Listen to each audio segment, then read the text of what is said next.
We're on the outskirts of the city of Nazareth. At the age of 10, Mary and Joseph and Jesus came back after the death of the king. They wanted to live in Bethlehem, but because it was dangerous there, they came to the most backward place in Palestine, Nazareth. You can visit the places where poor people grew up, in caves. So Jesus lived in a cave here. Nature was his teacher, his mother was his teacher, and I think angels also taught him. But he walked over here. He knew about every stone that you're looking at and every tree from long ago.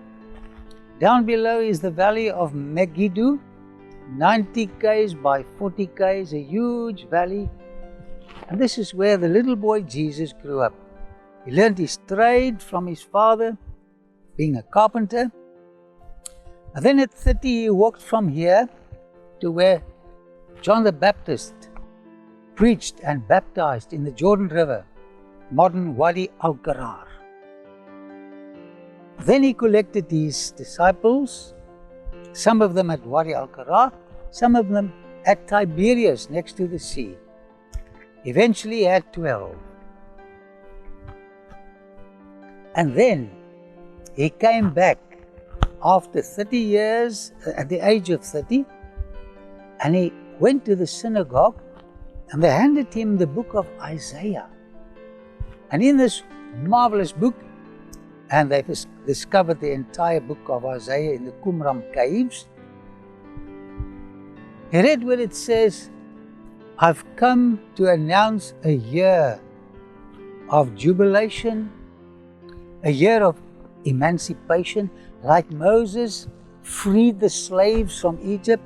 So Jesus, the second Moses, also came here to free people from the power and the chains of sin.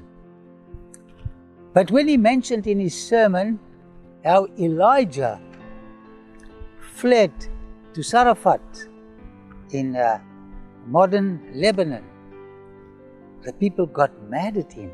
Why mention the heathen? We are the special chosen people.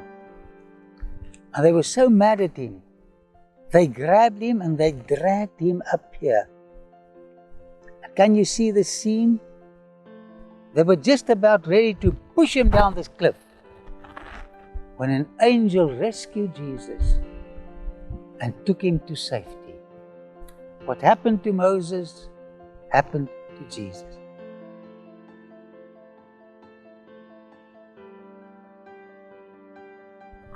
Up this way, you find the Mount of Carmel. This is where Elijah had a confrontation with the priests of Baal and Asherah, 850 of them, and with Ahab the king. But to this side there's another mount, Mount Tabor, also called the Mount of Transfiguration. Jesus was about to be crucified, and he needed all the sympathy of heaven and earth to pay the price for our sin. So Jesus took 3 of his disciples, the others stayed behind, up on this mountain. And as they watched him, his divinity flashed through his humanity. His face changed. And then there appeared to him, the Bible says, Moses and Elijah. Moses so wanted to see the promised land. He wanted to be on the soil.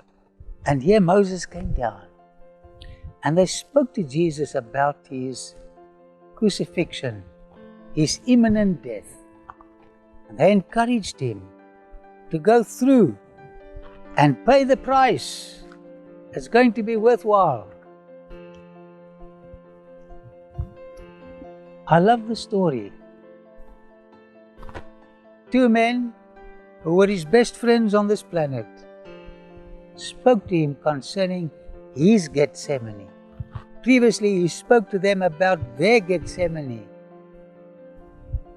And then eventually, Christ went to Calvary. He climbed his last hill.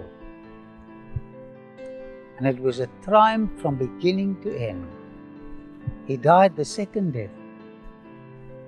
You and I can escape this punishment if we, in humbleness and with our deep need, accept the provision He has made for you and me to be saved, and just keep on fighting against this fallen, human, sinful nature of ours.